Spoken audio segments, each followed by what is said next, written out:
Une autre manière de l'expliquer, c'est comme si chaque pensée que vous avez était une graine que vous insériez dans votre cerveau, ok, et qui poussait au-dessus de votre tête, puis qui s'assemblait avec d'autres végétaux qui sont plus ou moins similaires au niveau de leurs pensées, puis ça fait pousser des feuilles, puis les feuilles retombent dans votre esprit, et là elles sont traduites en concepts, en mots, un truc comme ça, ok. Donc, à un moment donné, il y a 3000 ans, quand l'idée la plus élevée que les gens pouvaient avoir de Dieu, c'était un Dieu vengeur, jaloux, etc., ben, ils peuvent que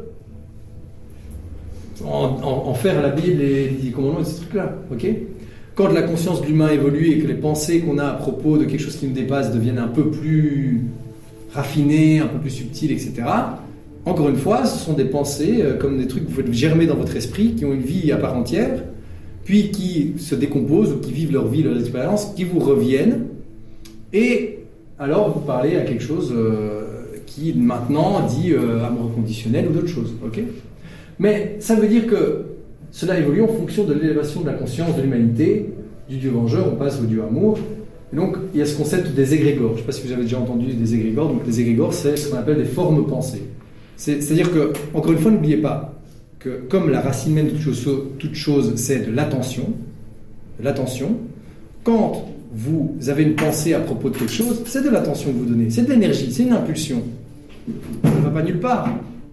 Elle a bien une vie elle a une vie qui lui est propre. D'accord? Et donc, vous faites attention à cette pensée d'un Dieu vengeur, etc. C'est comme si elle vous revenait, cette pensée. Après, en ayant eu sa vie à elle-même. Mais ça veut dire qu'il y a aussi un Dieu de la science, quelque part.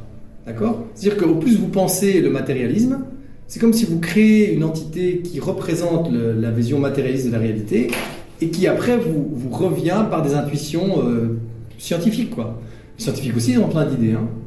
Mais ils n'auront pas des idées spirituelles, quoi. Parce qu'ils ont fait pousser des pensées, des germes qui n'ont que la présupposition matérialiste, et donc ils vont avoir l'intuition de comment optimiser cette pièce, ou comment... et c'est très bien, il n'y a pas de souci.